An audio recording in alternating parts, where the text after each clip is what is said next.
for right now. Ask me later. It changes. Later I might be Steve. Who's to say? Thanks everybody for coming out and for hanging around for the feature part of the SPECTRA reading series. We're very excited to be releasing these books. So these two books are part of the Foster-Stahl Chapbook Series that's been going on for a few years now. And just very briefly, kind of what does that mean, Foster-Stahl Chapbook Series? Well, first of all, chapbook, if that sounds like a weird thing, chapbook, just a small book, tiny book. It might have some other etymology that escapes me at this point. But usually it's a small book, often poetry, but not exclusively, as you'll find out tonight, because one of these books is not poetry. Usually are sort of organized around a kind of theme, but they don't have to be. They can kind of be whatever you want. Foster-Stahl. Foster-Stahl refers to two really important people in the history of the Midwest Writing Center. At least one of them some of you might know. Foster is for Mary Foster, who is a longtime educator in the Quad Cities. She taught at Moline High School and worked in the Moline schools for a long time.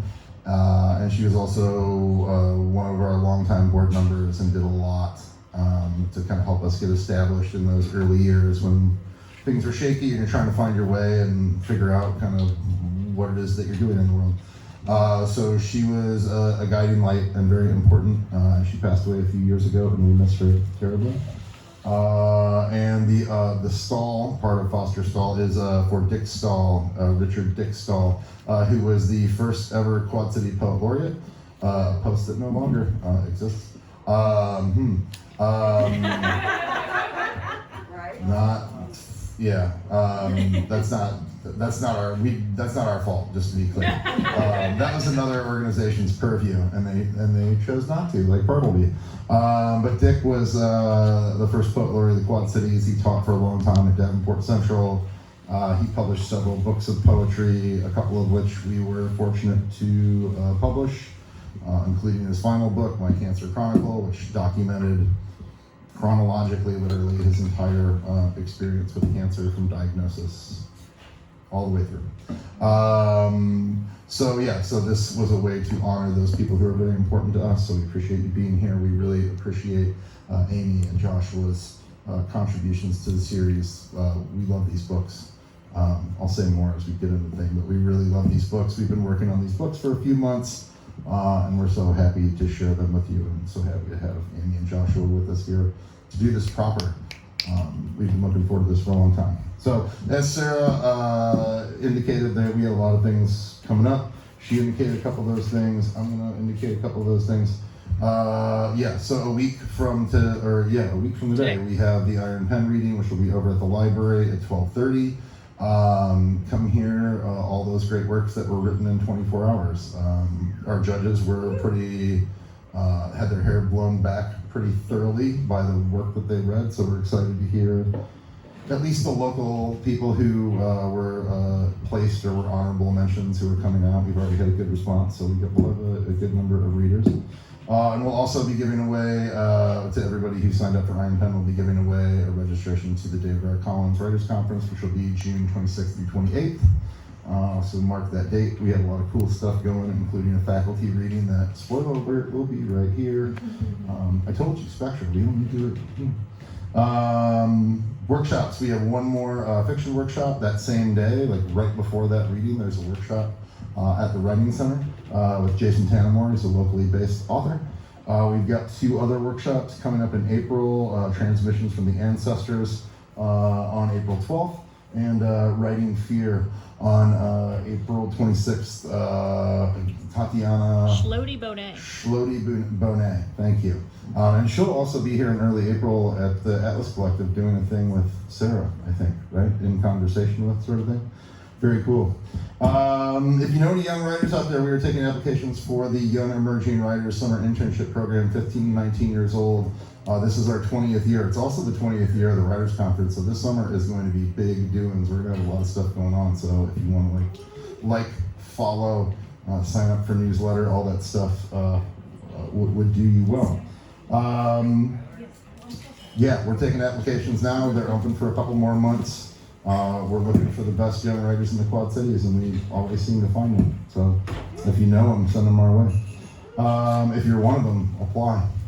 Yeah. Oh, the next SPECTRA reading. I don't think we've actually said this anywhere publicly, but we are going to do this now. So it is my great pleasure to tell all of you that the next feature for the next SPECTRA reading event, which will be on Thursday, April 10th, will be finalist for the Pulitzer Prize, Elizabeth Willis.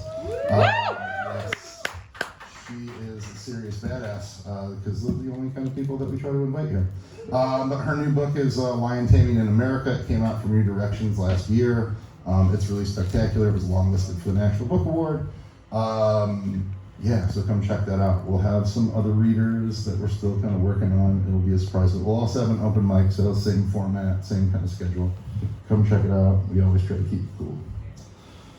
So this how if you've not attended the SPECTRA reading series before, usually or readings in general, usually what happens when you have multiple readers, like nobody wants to read first, or everybody's very cool and deferential and like, it's cool, I'll read whenever, which is great. But sometimes people really don't want to read first, like that can be like a thing, like I don't care when I read, I just don't want to go first. So I always go first. I always start with the poems and then nobody has to go first and we take care of that problem up front. So I'm going to read a short poem and then I'm going to introduce Joshua, and Joshua's going to come up here and do his thing, and I'm going to introduce Amie.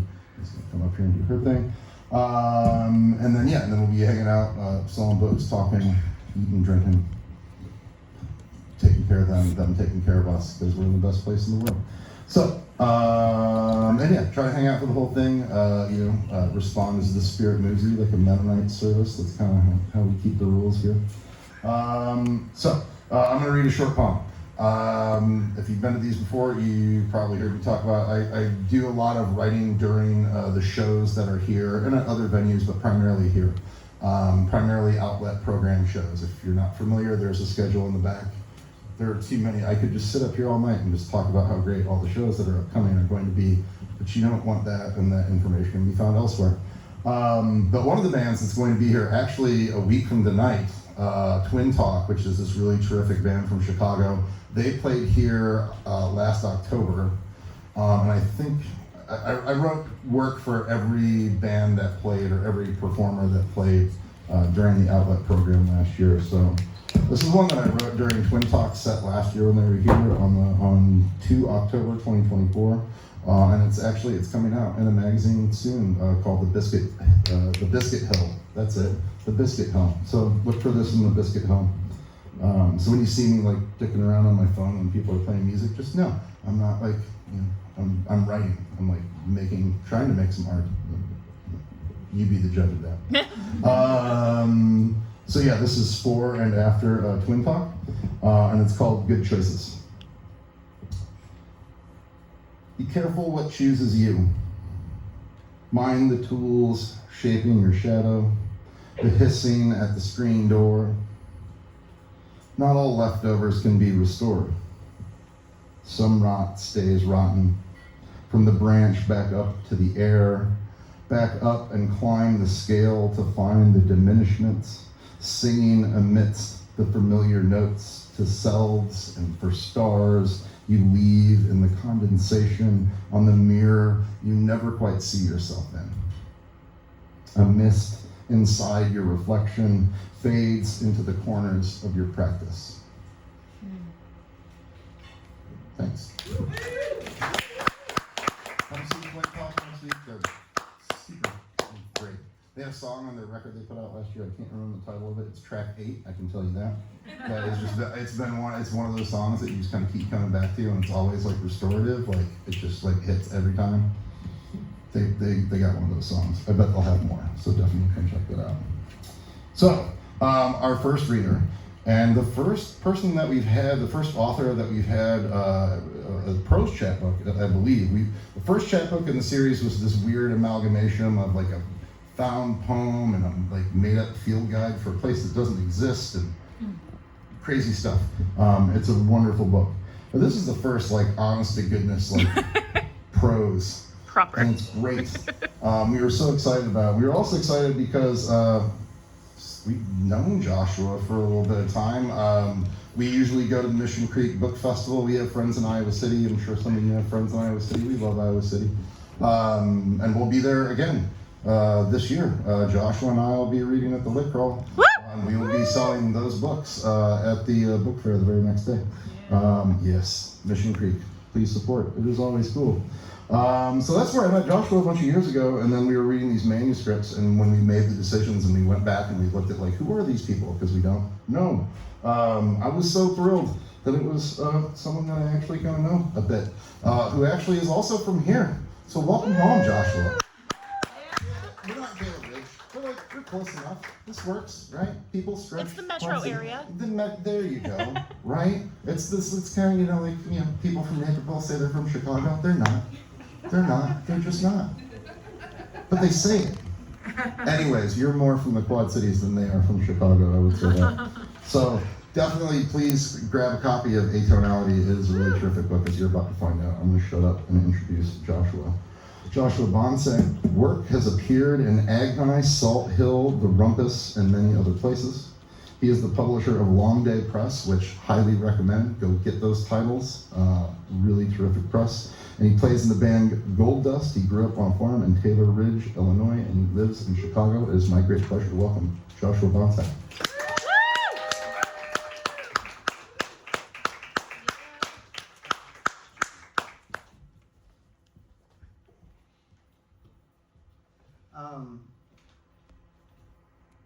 Yeah, I am from here, which is pretty cool. Which is like, one of the reasons I submitted to this contest initially is I was like, they're not gonna pick my stuff, but at least I can buy one of their books and give $10, and I'll get a cool book, but also I'll be supporting all these amazing programming that Midwest Writing Center does. So there are books back there for sales. You can buy mine. You should certainly buy Amie's. And all that money goes back to supporting the amazing programming that Midwest Writing Center does. So do that. Also I'm very thankful for Ryan and Sarah and Skylar for putting up with my edits and my demands, but also just putting some up behind this weird little book that is 4 essays about music, but also about me being sad, which is pretty cool because who else is going to give me the time for it? I don't know. But I really appreciate you folks and everything that you do, and I'm really glad that this collection has come out with Midwest Writing Center Press. So I'm going to read from the first essay. Yeah, you got all these amazing poets here earlier, so I feel a little out of place, but and not enough out of place. But I'm really happy to be here, and it was really great to hear everyone's work. And so as a segue from everyone's poetry, I'm gonna read a little bit of prose. This is the first essay. It's called Show Me Something. A man raises a microphone. He's in silhouette against a projector screen on which Rihanna emerges from a pool. He takes a breath as the piano riff starts a track. Accompanied by Rihanna's recorded voice, the man sings in a low, garbled, "All along there was a fever." The camera focuses on actor Vin Diesel, crooning along with the music video for Stay. As Vin sings the line, "I want you to stay," the sentiment in the lyrics becomes greater than Vin's ability to articulate them. It becomes evident that the action star means these words more than anything. This is usually the point in the video where my friends ask, "So we're really watching this?" And I shush them and I fixate on the screen. Vin is wearing a suit jacket, jeans, and a pained expression of wavering devotion as his eyebrows furrow and raise with each of Rihanna's notes he fails to match. The crux of this bizarre performance hits me at the 1 minute and 25 second mark, when, in an attempt to harmonize with featured artist Mickey Echo, Vin unveils his falsetto for the second verse.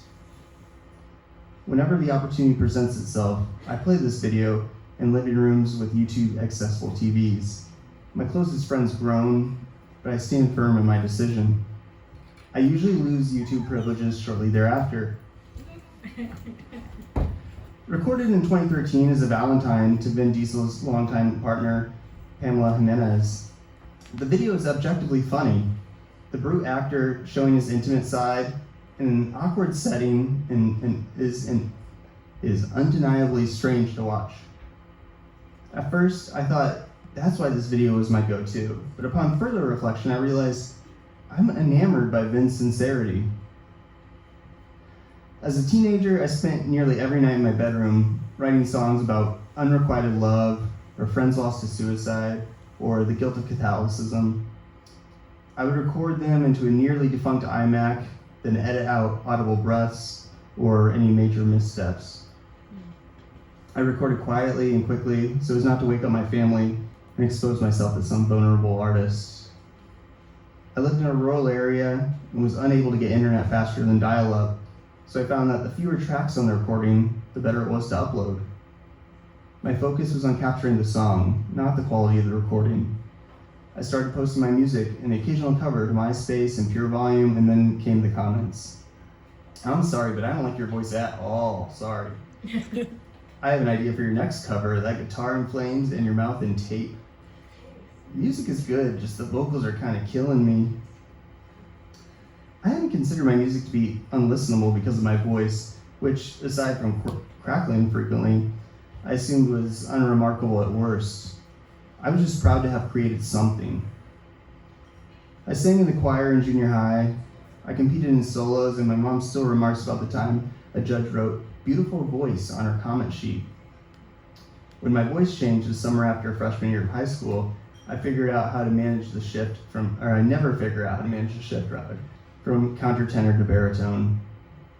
Puberty also brought along an abundance of feelings, leaving me compelled to write song after song with no way to effectively sing them. In my bedroom, I would struggle to match the notes of my guitar, but I didn't lack the confidence to keep trying, so I settled into this deadpan voice closer to Leonard Cohen than Jeff Buckley. With each crack in my voice, I focused on the message of the song. I started listening to Bob Dylan and Daniel Johnston and the Moldy Peaches and thought maybe I can sing in my own way too. I changed my music profile to say, I can't sing, I know, I'm in it for the lyrics. In a 2018 interview, Connor Oberst of Bright Eyes recounts a visit to Berkeley, where his hosting professor requested he perform a song for his students. After Oberst played his existential crisis song, Lenders in the Temple, a student asked, "So you don't care if you sing on pitch at all?" At the time, Oberst explained how he thought expressing the song in a way that felt right was the point. But reflecting in the interview, he jokes, "I care a lot, damn it, I just can't do it." And I felt that down to my soul. In my senior year of college, I met Abby. In the beginning of our relationship, she asked me to show her something on my guitar, and I stumbled through an Elliott Smith song, butchering Smith's heartfelt whispers with my own flat over-articulations. I stopped halfway through and tried again with one of my own songs.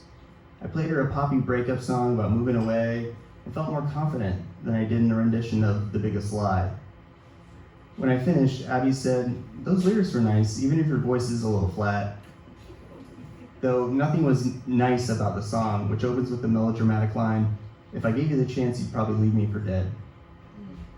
So I took her compliment with the same hesitation as I did with the MySpace critiques I received years before. I soon found out Abby was a singer, and a talented one at that. She was bored of playing Adele covers and wanted to play something that made her stand out. I was excited by the idea that she could be the one to give voice to my songs, and people would listen to her. Feeling we could add what the other lacked, I showed her my notebooks full of folk songs and said, "We can do this. We can make these into real songs together." "Perfect," she said. "I always wanted to be a pop star." We started working on some song covers, including Rihanna's Stay. While arranging the song, I asked her which verses she wanted me to sing, but she convinced me to just harmonize on the second and third choruses and leave it at that, taking Mickey Echo's part as well as Rihanna's. Since our relationship was still young, I tried not to take the affront personally, but we began to argue frequently. I used the drawl imitation I learned from growing up, while she hit each note with ethereal tonality. She'd stop me in the middle of a song and say, "I hear what you're trying to do, but you can't do it." Or, "Are you putting on a voice?" I hate when people put on a voice. It's just like, do it right. But what was right for me was conveying the lyrics of my songs in whatever way I could. If I suggested we arrange a song to fit my voice, she'd say I didn't respect her as an artist. So we moved in together and managed to make a set list. The set was half comprised of cover songs, half of my songs. I booked us a few shows, most of them paying gigs, and we'd rehearse up until the time it was time to leave the apartment. Before one show, she said, "I don't feel like it right now." And I convinced her that we had to perform. It was an obligation. It was a way to pay rent. It was a way we can move on to something bigger. On the walk to the venue, I couldn't help but feel as though she were embarrassed by me. When I urged her to start recording an album with me, Abby didn't want to do any of my old songs. In her eyes, they were for past lovers, not her, so why would she want to sing them? I thought some of them were good, and I didn't want to write love songs. If I did write love songs, I wanted to be honest, and she didn't want an honest love songs because that would include the bad times, and why couldn't she just work with me? After a series of nights spent arguing with Abby, I woke up to the blessing that is Vin Diesel - Stay, in parentheses, originally performed by Rihanna, in parentheses, and promptly shared it with her. When Vin Diesel hit the falsetto ooze, we laughed, and it felt like a truce. I said, "At least my voice isn't that bad," and she just gave me this side-eyed look. The last time I remember playing guitar in front of Abby before our band and relationship dissipated, I dropped my tuning down to D sharp and picked a melody of songs that worked for me in my key. When she heard me from the kitchen, she sat down and sang along. When she told me to move my capo up to the 3rd fret so it fit her range, I lost all my momentum. Eventually, we broke up.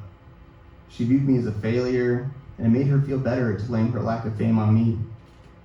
By that point, I was comfortable with how I performed. I couldn't find the point if the person I was closest to didn't respect what I was doing. But fame was never my goal when writing music. The first time I played a song alone in my apartment, I wondered why I was still trying, but I kept playing. And with each controlled, quiet chord, I got closer to the reason why I started making music. It feels good to make art. There's beauty in creation where self-expression lends itself to self-worth. When a friend asked me to play in his band, we started collaborating, reworking my old songs among the group. There's new life in those words that I would have otherwise left behind. Sometimes, mid-song, I get caught up thinking about how thrilled high school me would be to know that a full band is playing my songs. We've had gigs in the past few years in the living rooms of DIY houses, the basements of dive bars, and mid-sized venues opening up for bigger bands. I get anxious when I play, but the audience are polite, and my friends keep showing up to shows. I think my voice has improved, or maybe I'm just more comfortable. Sometimes I think about taking voice lessons. When I get the money or time, maybe I will. Right now, though, I'm content playing my old songs, letting the lyrics come out the best way my mouth will let them. I let the songs be, and nobody can tell me otherwise. I avoid playing most of the cover songs Abby and I perform together. They remind me of my inadequacy. I occasionally play Stay, but I'll play it how I want, wavering and true.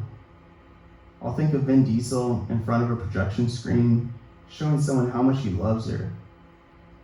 Vin Diesel closes his eyes and bares his soul, meaning each word of the song. And isn't that the point? Vin Diesel never claimed to be a good singer. Thank you.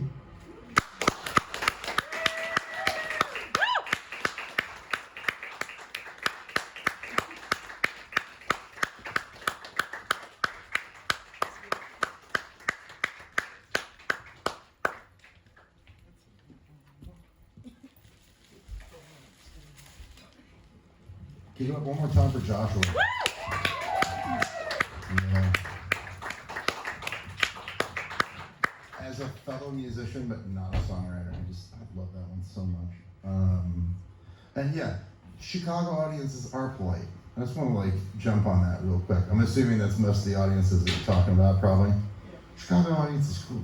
Yeah, they sometimes it's there's questions around here about such things, and I just want to as someone who also has experience and lived there and played in bands there, yeah, Good audiences. Yeah, for sure. Thank you, Joshua. Appreciate you. Okay. Our final reader for the evening is Amie Whittemore. And I'm really I've spent a lot of time with these poems, and I love these poems. It's rare, like I've written a few chapbooks. We've obviously published one. We published chapbooks before we did this series, so like chapbooks have kind of been a thing at the Writing Center for a long time. We've always kind of championed that format because it's small and I think generally a little underappreciated, and it offers like oftentimes I think different pleasures than like a full-length collection, whatever that, however those things differ to you. But it's really rare. I've read precious few chapbooks that feel like a whole collection, like that just have that feel expansive, and the subject matter, they're so coherent, and the poems all work so well, and it just feels like a bigger book than it is. Big isn't the right word. It's so full and complete, and it was that way when it came to us. Like on our first read, it was like, holy shit. And yeah, those. Sometimes doing editorial work is very, very difficult, like the anthology that we have coming out next month with all local authors. Very difficult. Lots of people. Very hard to make choices. Lots of good work. Sometimes like things just jump out at you and you're like, yeah, yep. And this was one of those moments. So thank you for giving us one of those moments, Amie. We really appreciate it. And thank you for publishing your book with us. We're immensely proud of it, and we hope you feel the same. Amie Whittemore is the author of 3 poetry collections, most recently Nest of Matches, published by Autumn House, which we have 2 of those books back there in addition to Hesitation, Waltz, so please buy all of her books, you need all of them. She was the 2020-2021 Poet Laureate of Murfreesboro, Tennessee, and Academy of American Poets Laureate Fellow. Her poems have won multiple awards, including a Dorothy Sargent Rosenberg Prize, and her poems and prose have appeared in the Gettysburg Review, Nashville Review, Smartish Pace, Pleiades, and elsewhere. She teaches creative writing at Eastern Illinois University. It's my great pleasure to welcome to the stage Amie Whittemore. Amie.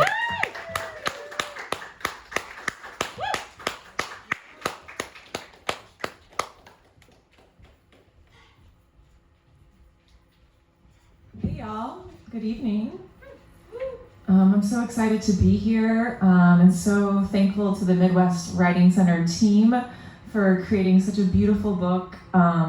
It is the first and almost only place I had sent it, because I'm like, Midwest represent, I want my book there. So I'm so happy that you all agreed that this is where it belonged. I'm gonna actually take a little path through all of my books today. I was just kind of reflecting about how many of the themes that I explore, desire, nature, climate, grief, heartache, all happen in all the books. So I'm going to kind of weave them all together this evening. But spending most of our time inside of Hesitation, Waltz. And I also just want to thank everyone else for reading and sharing this space. Sarah, you were listing all the ways and beings and forms of church. And I think open mics and poetry readings are another form of church. So welcome to church, y'all. I'm going to begin with a poem from my first book, Glass Harvest. And this is called Memory Palace. You'll recognize a lot of scenes from Illinois in these poems. Memory Palace. By Clover, remember sunset, loose dress, no stockings, forest of pearls, all loose in a pocket, blue jean jacket, soft basket of your name. Remember marvelous and often, wilting summers, rain kept keeping the other seasons in your voice. That flapping pocket, singing like it was singing, the wherewithal, the aptitude. Wasn't it your feet in sweet grass, bare as undertone? Wasn't it you who used to say always and sequence? I kept a fort of longing a long time, through clover, through thistle, prairie mallow, stinging nettle, or is it singing? Underneath my name, sunset's rusted mailbox, forest dark with antiquated habits, hoe over shoulder, milk pails and marrow. I'm nowhere again. But oh, those black oak savannas, that leaping we did, before our names became harvests, netted winged things.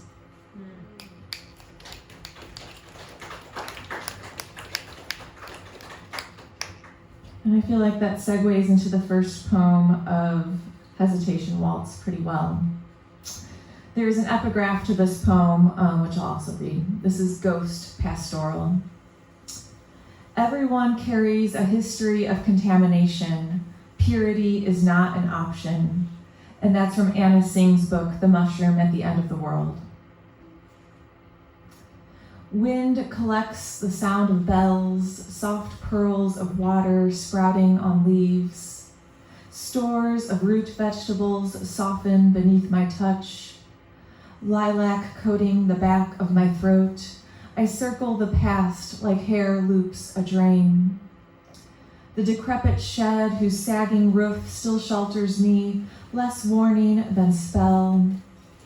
Its glass-matted floors, rusted faucet, where the cows once gathered for water, where maples tossed their chimeras like confetti, hovering like a hummingbird at the edge of my adolescence, the promise of a third Chicagoland airport.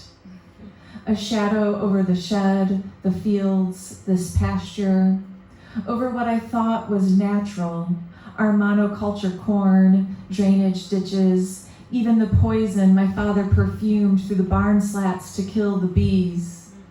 I never experienced the world as anything but ruined and beautiful.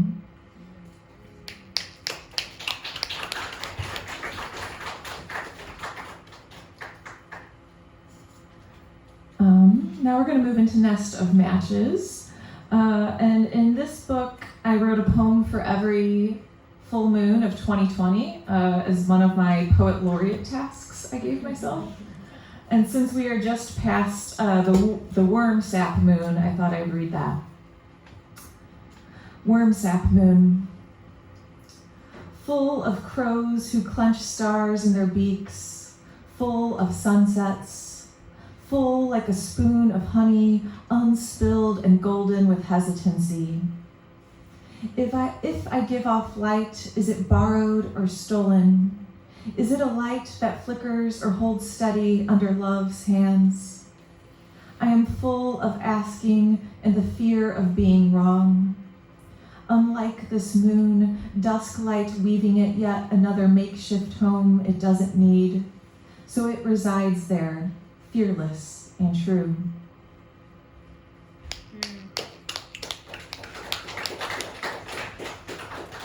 See, I don't know how prose writers do it. Like, you always get a beat with poetry. People kind of clap or make noises, and with prose, you just gotta keep going. So Joshua, I commend you that you don't get the constant waves of feedback. Poets, we're hungry, we're thirsty. This is a poem for my grandmother, so more sad grandmother poems for the evening. Represent grandmas. My grandma has been in memory care for 7 years and just recently went on to hospice. So this is for her. Future elegy for my grandmother. Her mind, that oyster shucking its shell, begins each day in slow rehearsal. Get dressed, look again for the lost purse. Hours become pearls unstrung as much from past as future, each moment scrubbed clean.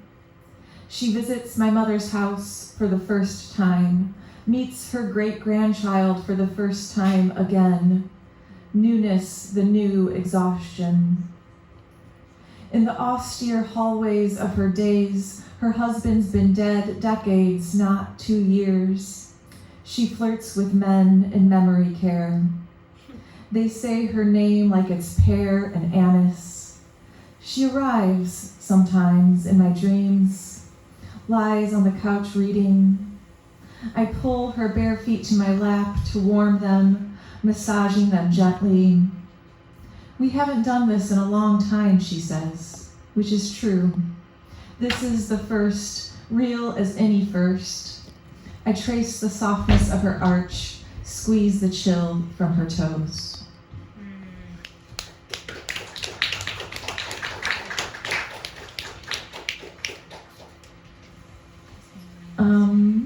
From there, we're going to go to outer space. Yeah. So my second book, Star Tent. The poems don't come out in the order that you write them, so it gets all like screwy in your brain. So Star Tent is a sci-fi collection, and it's a triptych with 3 different narrators. The middle narrator is an indestructible observer trying to send transmissions from inside a black hole.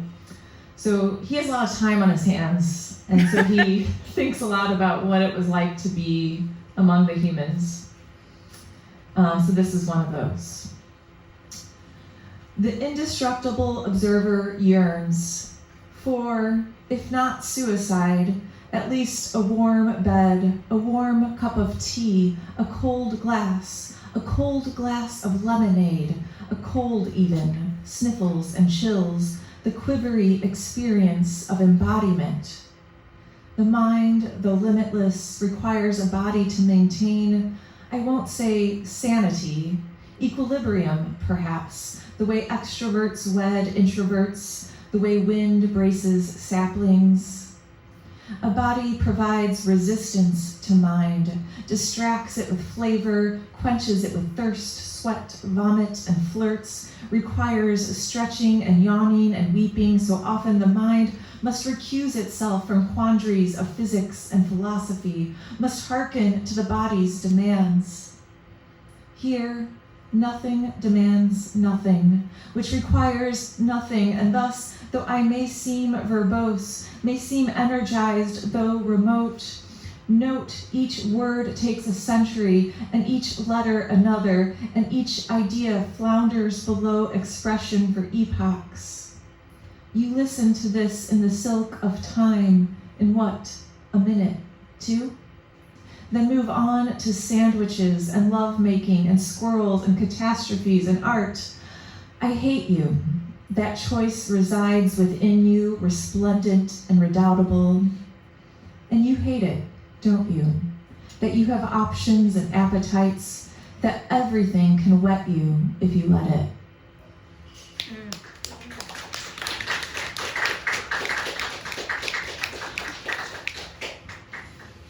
All right, now we're just going to get cozy with Hesitation Waltz for a few poems. And that sci-fi poem is something I wrote when I used to teach a sci-fi class, which I think a lot of people went into thinking things like Star Trek and dudes on spaceships doing doodly space opera things, and that was not the sci-fi class I taught. So this is dedicated to a student who was perhaps disappointed with what he got. This is Ode to My Superpower in response to a student evaluation for a sci-fi class in fall 2018. Student, it's true. I prefer women to lentils, to CrossFit classes, to retirement plan selection, leaf blowers, plastic bags, and roller coasters. It's also true I'll take a female protagonist over a ham sandwich, and that women befriending robot spiders, sexing up aliens, and beckoning bold mermaids crowd my syllabus. If curating a collection of uncomfortable texts is a superpower, I'll claim it. Student, do you fear ground floor apartments and always deadbolt the door? Has a man passing you on the sidewalk asked if he could eat your pussy? I was uncomfortable then, and hope you see how reading about women isn't quite the same thing. If you can't, I've failed the women I prefer, their voices curved by patriarchy to speak in quiescent registers when faced with male anger. Student, Every prey animal knows to survive requires sometimes to diminish. So yes, when women spoke firmly in my class, I didn't tamp their voices. If it was uncomfortable to see women boisterous and emboldened by, yes, it's true, feminist texts, if it made you feel I too harshly graded your mediocre work, then student, I am sorry. I failed you whom I am most wanted to transform, if not into a mermaid or a lover of aliens, at least into someone more capacious. Perhaps we're both a little wrong. The discomfort you feel not a sign of our failures, but the pang that heralds a womb-like spaceship, an underwater matriarchy, a nebula unweaving the dark.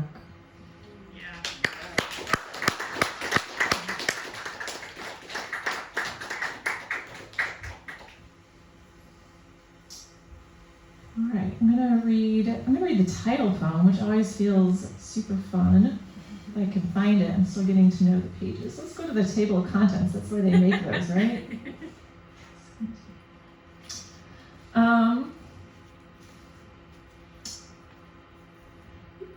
This poem is completely self-explanatory, but I just want to say that it's true that this weird adventure you're about to go on did indeed happen.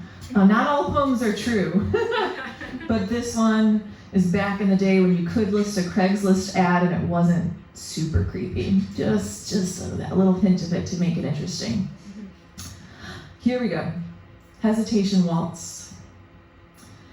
Maybe now that Sor Juana de la Cruz has a biopic on Netflix, it's easier to date a woman who likes dishing about nuns.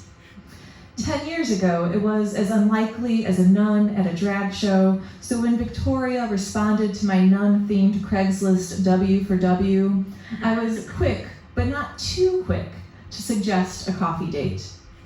And because bonding with lesbians over nun fantasies has proven to be my superpower, she agreed to extend our date to a bowling alley where we met my colleagues to celebrate the semester's end. She and I pretending to be college friends and not mostly strangers. She spent the night, alas, as a nun might, in the guest bed. She drove home before breakfast. Not good signs, but then she suggested we bake devil's food cake, a recipe invented slightly before the Hesitation Waltz, circa 1905. She wanted it to turn out right, you know? That, you know, made a handbag of me, and I wanted to be heavy with whatever she needed carried. That wasn't how it went. Victoria, if you read this, I still listen to the knife and daydream about lesbian convents. Let's dance the Hesitation Waltz. Let its bastardized moves squeeze us close as a hobble skirt would. The fashion craze when this ridiculous waltz gained fame, its variation so painful it fell from favor, as did those skirts, tight and tubular as sausage casing. I've wanted so many things since we parted ways, Victoria. Rarely you, a woman who loved Joey Lawrence and 90s TV, who wanted to move to Spain. I know little else. Your heart-shaped face and curls faded now. Time snubs us both, glides over our skin like a lusty nun's hot tongue over her friend's nipple, their habits peeling from them like loosed shadows. They make up the steps, they say nothing, their bodies vespers, vibrating the dusk. I mean, that's how a convent should be, right? That's what they are. We'll close it out with two more poems on the nature side of things. And I really appreciate you all coming out tonight.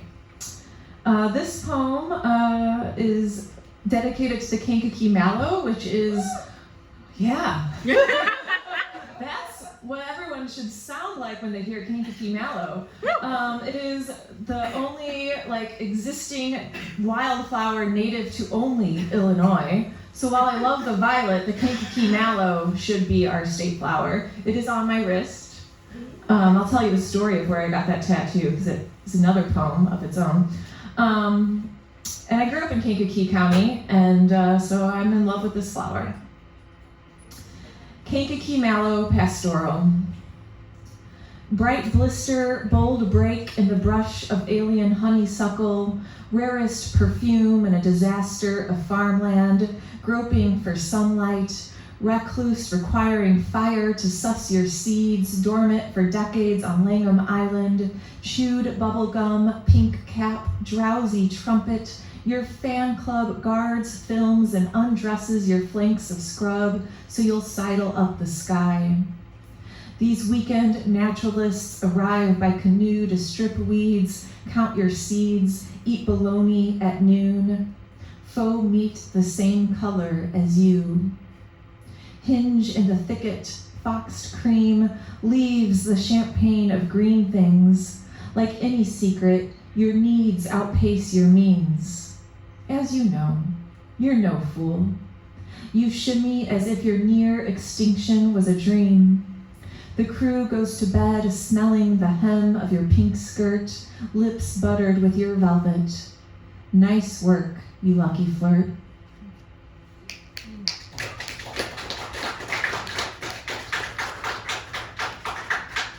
Thank you. And I'll close it out with Goldfinch Ode.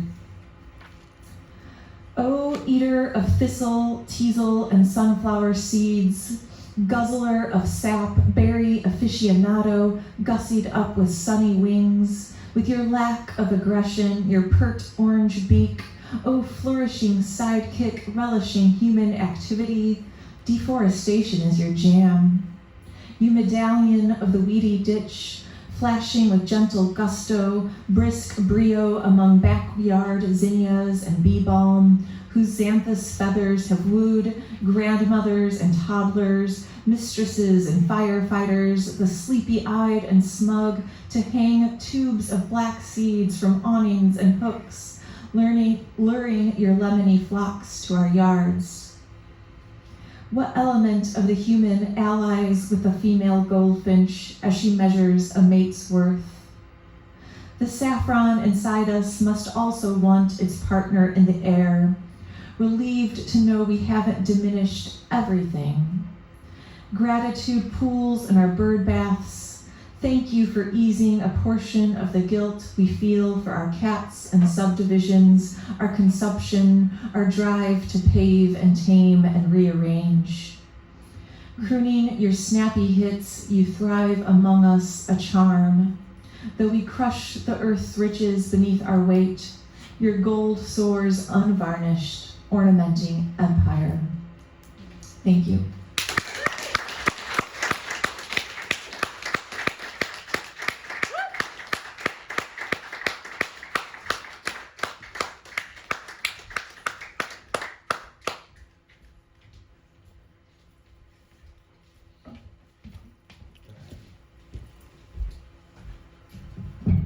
Give it up one more time for Amie. Keep it going for Joshua. Keep it going for all the anthem night readers. That started things off so beautifully. Thank you all so much. Thank you for reading. Thank you all for being here. Give it one more time for Rozhox. That concludes the reading portion of the show. Now we get into the hanging out, chilling, cooling out, eating, drinking, being cool. We'll be back here in a little less than a month on April 10th for Elizabeth Willis and company. Come back, get books, get more information about all the cool stuff we have going on. Thank you all so much. Get home safe.